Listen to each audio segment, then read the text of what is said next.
Good evening, YouTube, and welcome back to the channel. Jack Vader here by my side, as always. My main man, Mando. Are you ready? Mando, what's happening? We're about to do this review. Yeah, man, but first, let's talk about last night a little bit. We did something a little bit different last night. If you guys haven't checked it out, please check it out. Yeah. We had a good time. We did a little bit of live streaming. Been playing some Resident Evil 4, and we were doing the mercenary stage.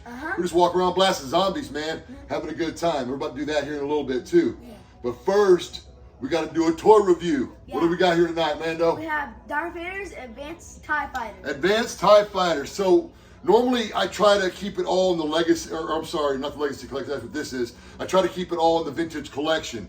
But I'm just sick and tired of waiting for them to come up with a Darth Vader Advanced TIE Fighter. And everybody knows I'm a big Darth Vader fan. So I went and found the next best thing, which was the predecessor to the vintage collection. We had the legacy collection.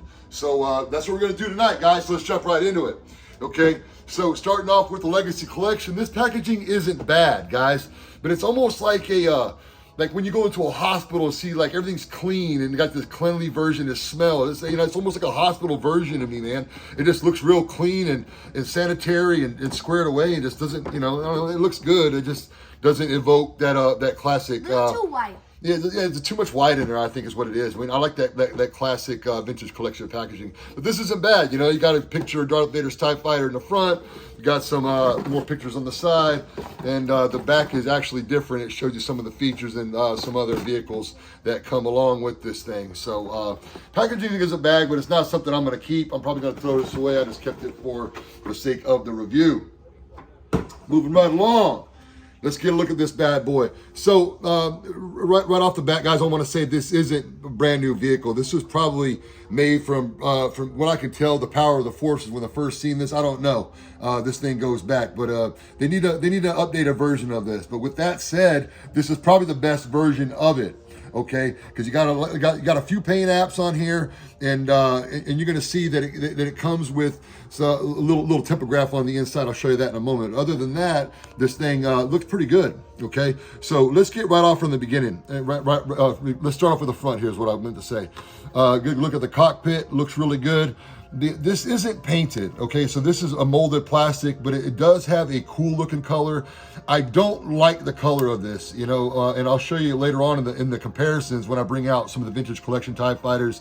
The colors all differ. This is more of a dark. I like the lighter gray. What do you think, Mando? Yeah, I agree with you. But it does. It's kind of blue. It's kind of bluish. It's almost kind of bluish, but you know, it does look pretty cool. But it just doesn't look like it did in the film.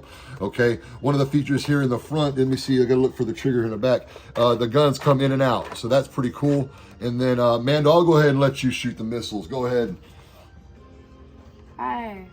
1, 2. All right, so you always got to shoot those missiles out. So that was pretty cool. Those missiles were green. I did not like that part of it. So other than that, that's pretty cool little play feature. But these guns, I really do like that. That looks pretty cool. And you can just pull. There's a trigger here in the back to where you can pull that. Okay, the next feature will be the cockpit. So let's get a good look inside. And there he is, the man with the plan, the master of disaster, the Ayatollah of rock and rolla, Darth Vader himself.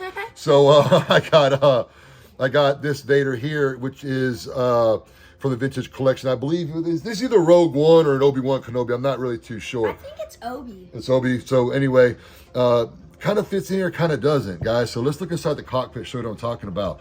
So inside the cockpit, there really is not a seat. It's almost like it's made for like the L shape of the original figures or whatever, but it doesn't even go all the way. So I kind of had a fashion and maneuver his way to fit him in, because it didn't really fit in that well. You got one sticker here in the front, which is the X-Wings. So other than that, you got a few paint apps. Nothing really special on the inside there. So we'll just leave Vader out of there for now. But this is where it starts to look pretty good. Now you get to the side here on the wings, look at all this detail. And this is all painted. And it's got a shimmer to it, looks really good. Other than that, you got some weathering here. Not the weathering that I like. It's almost like it's a painted weathering, you know, but I like that dirty look, that soot look, which it doesn't have. But it does have these great mechanical details all over the wing. Just a little bit of scratching, but not that much. Yeah. I mean, it's not bad. It's, you know, definitely needs an upgrade.